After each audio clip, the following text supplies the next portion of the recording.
Today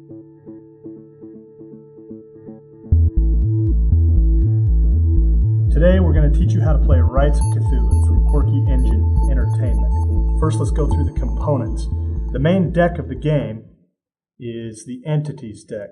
The Entities deck is divided into 4 cults or colors, much like a standard playing card deck, except for they're numbered from 0 to 13. So we've added 0 cards. 0 cards have special rules that come to light during certain phases of the game.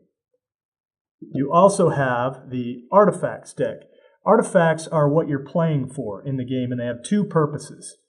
If you look at the face of an Artifacts card, there's a number in the upper left-hand and lower right-hand corner. That's the point value of the card at the end of the game. Whoever has the most points wins at the end of the game based on how many artifacts each player or cultist takes. The Artifacts cards also have a special rule. When the Artifacts cards are revealed, you read this rule and incorporate it into the phase of the game at which you're playing. These cards are reference cards. On this side, there are 3 types of what are called power plays, and those are pretty self-explanatory as part of the game. And if you get cards with the certain point values from the same cult or suit, you can activate one of these power plays during the game. On the back of these cards, there's a handy reference that tells you in what order turns go, in what order each of the rites are played, and we'll get to that in a second. Finally, we have the Rites tablets. Rites tablets are a series of 6 minigames. You play up to 6 minigames depending on how many players or how many cultists are playing. The Rites tablets have a description of what the rite is, and each of these rites is based on an H.P. Lovecraft story. And then on the back of each Rites tablet, there's a brief breakdown of the rules of how to play that rite. And if you don't have the answers, all the answers for how to play the rite from reading the back of the Rites tablet, then you can reference the rule book for even further clarification. So we've tried to make these as easy as possible to learn. The game is played depending on how many cultists or players are playing.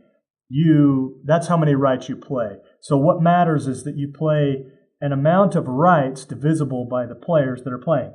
So if 4 players are playing the game, you're only going to wind up playing 4 of the 6 rites.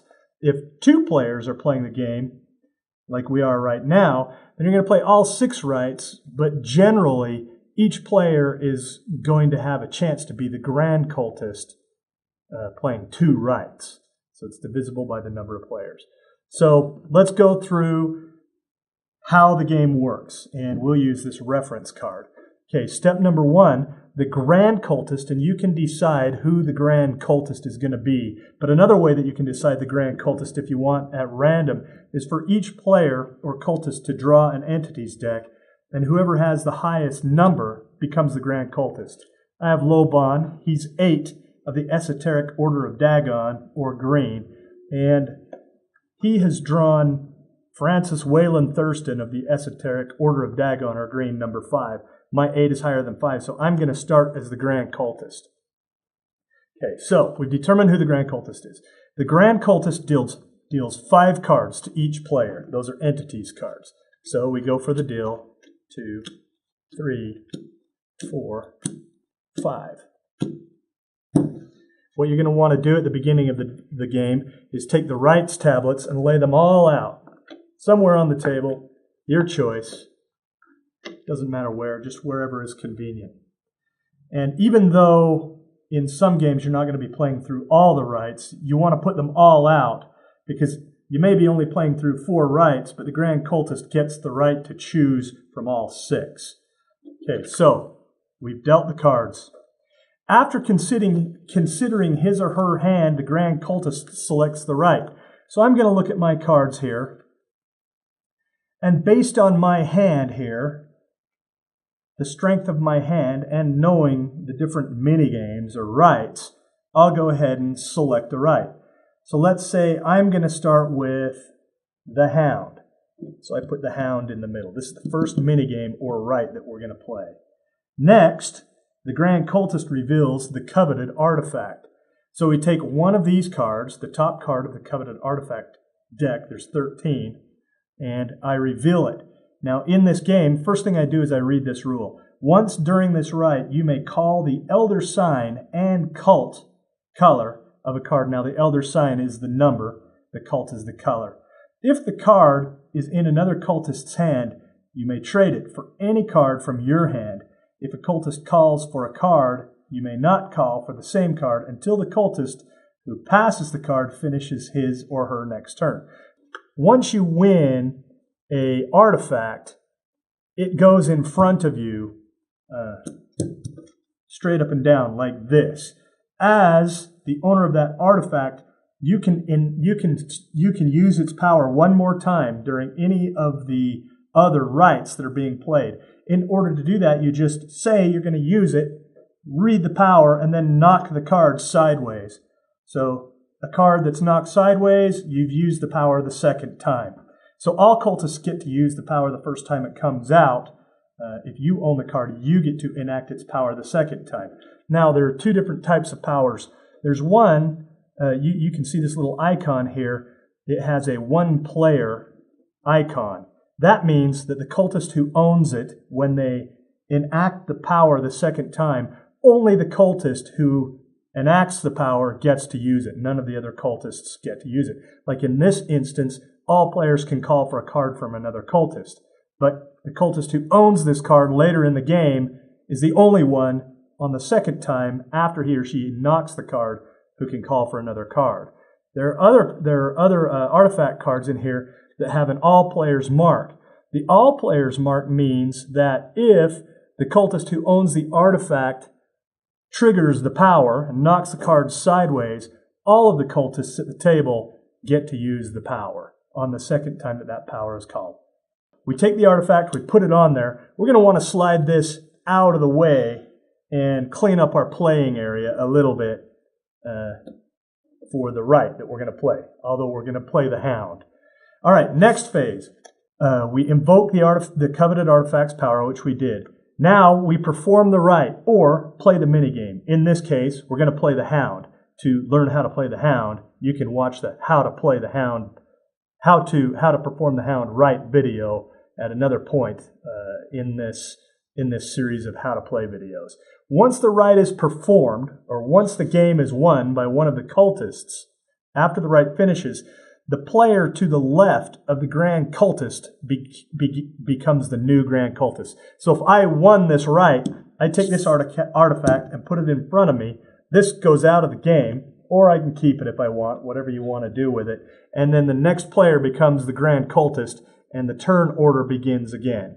After you have played the delineated number of rites that are at the table, again divisible by how many players are in the game, then all of the cultists count up how many points they've won from artifact cards, and whoever has the most points wins the game of Rites of Cthulhu.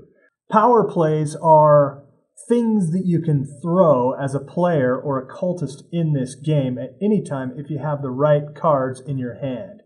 There's a power play if you have the 0 and the 1 in your hand of any single cult or color. So in this case, I have both the 0 and the 1 of the blue cult or the Carazos cult. If you have those cards, you can discard them and draw 2 new cards and excavate an artifact. So you draw an artifact card from the artifacts deck and add it to the coveted artifact pile. Now what that means is, let's say you're playing the Cthulhu Rises, rite, and you decide to throw this power play, excavate a coveted artifact. You draw the top artifact and add it to the pot. So now you're playing for 2 artifacts instead of 1. That's how that power play works. The second power play you can trigger if you have the 0 and the 13 of one cult in your hand. In this example, I have both the 0 and the 13 of the gold cult, or the Brotherhood of the Kings. In this one, you can become the Grand Cultist.